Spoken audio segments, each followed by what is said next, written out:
was 20 years ago this June, and Mike Tyson was at his peak.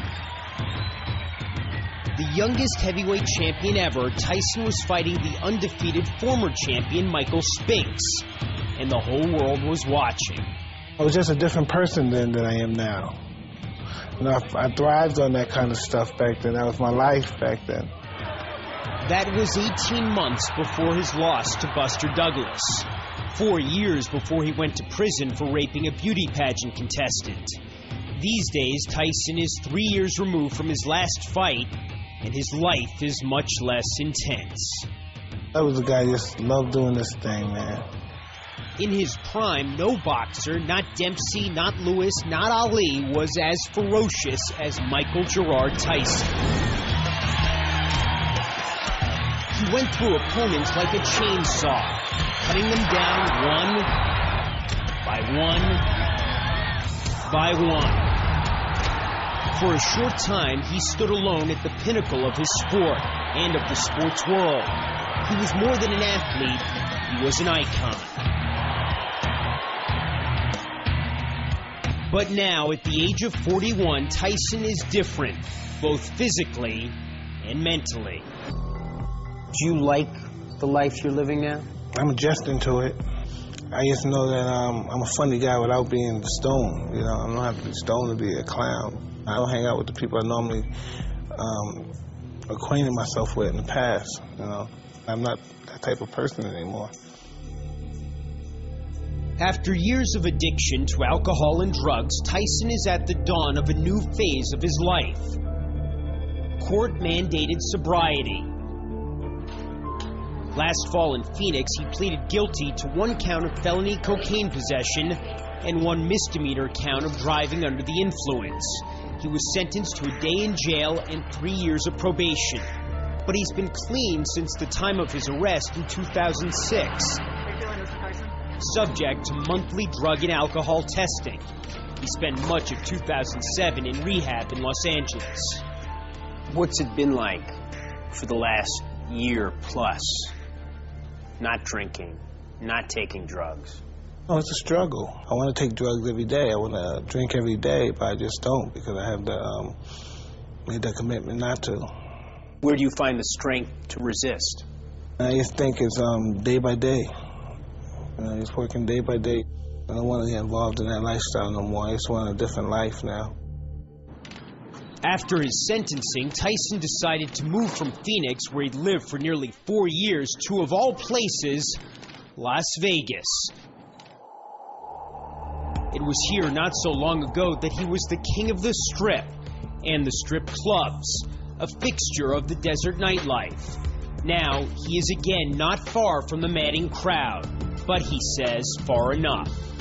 I've been there, done that. I saw where that life got me, so I'm just trying to build this new functioning life around myself. The recovering Mike Tyson isn't just sober, he's verging on dull. There have been no recent rants threatening to rape, castrate, and cannibalize. No chasing photographers with mayhem on his mind. And after repeated bankruptcies, no more wild spending sprees. You've been in this new house now for a couple of months. What's a daily routine for Mike Tyson?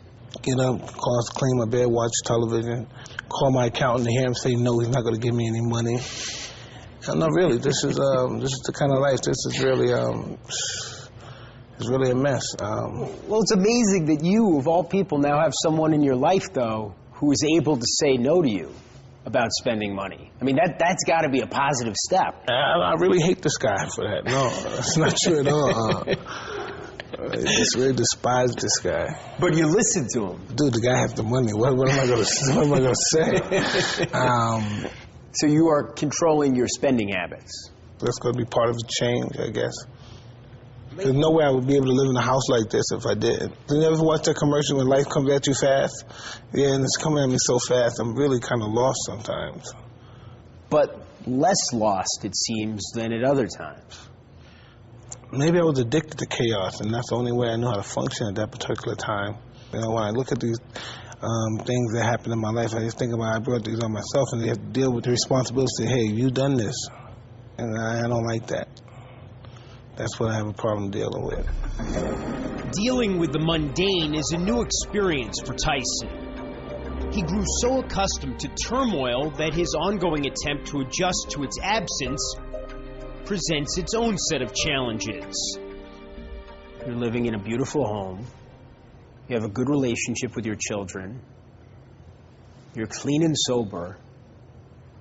This is probably not the Mike Tyson at 41 that you envisioned when you were 21. You didn't think you'd still be alive. It's not easy. It's not easy. It's not. It may appear to be. I wish I could come and give you this whole shtick like, "Man, this is great, everything," but it's just not easy. The electricity in this crowd is awesome. What was easy, famously easy, was his startling 91-second destruction of Michael Spinks in the summer of 1988. Even as his personal life was spiraling into chaos, including a pending divorce, in the ring, Tyson was still electric. Watching it with him now, he seems almost not to recognize the man he once was. You know, when I used to fight, I used to look at myself as being some guy that fought some barbarian tribe or something, some imperial leader. It was just really crazy stuff to my mindset back then. Did that mindset make you great? It made me successful fighting. I don't know about great. Everybody said that Spinks looked terrified. You think For me looking at, he looks pretty afraid. Pretty frightened, you know? Do you remember looking into his eyes before the fight? Yeah.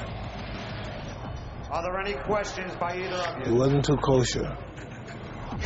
It wasn't too kosher at all.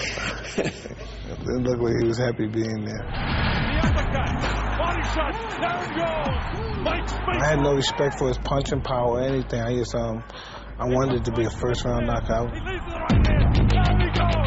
I don't think you get up from this. I couldn't really enjoy that victory. I had so much chaos going on in my life at that particular time. So I had wives fighting with managers. I got 3 girlfriends in the audience. It's just a mess. I'm a mess. The Spinks fight, Tyson at his best, now barely stirs the former champion. Whatever pride he takes in his achievements is tempered always by the knowledge that they were so fleeting. What is it like seeing yourself at that time? I wish things didn't turn out the way they did, the career and everything. But I just gave it a hell of a fight. I didn't lay down, I didn't just give up. I kept giving it a good fight. And you're still fighting. No doubt about it. More than a decade since he last held a world title, Mike Tyson still is able to capitalize on his celebrity in his worldwide travels. How much do you appreciate the adulation, and how often do you wish you could be anonymous?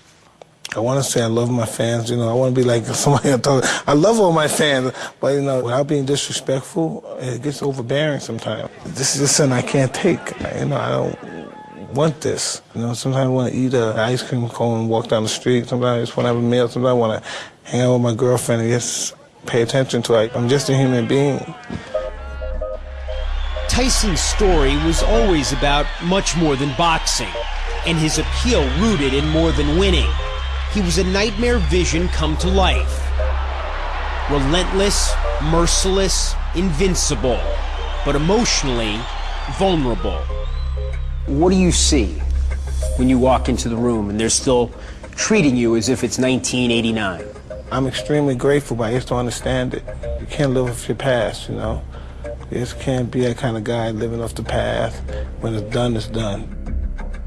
Despite rumors that he might fight a 3rd time against Evander Holyfield, Tyson's boxing career is almost certainly over. But he still has his fans. Perhaps it's because they can relate to his mistakes as much as they once thrilled to his victories. And because, in a world of fakes, Tyson, the good and the bad, seems real.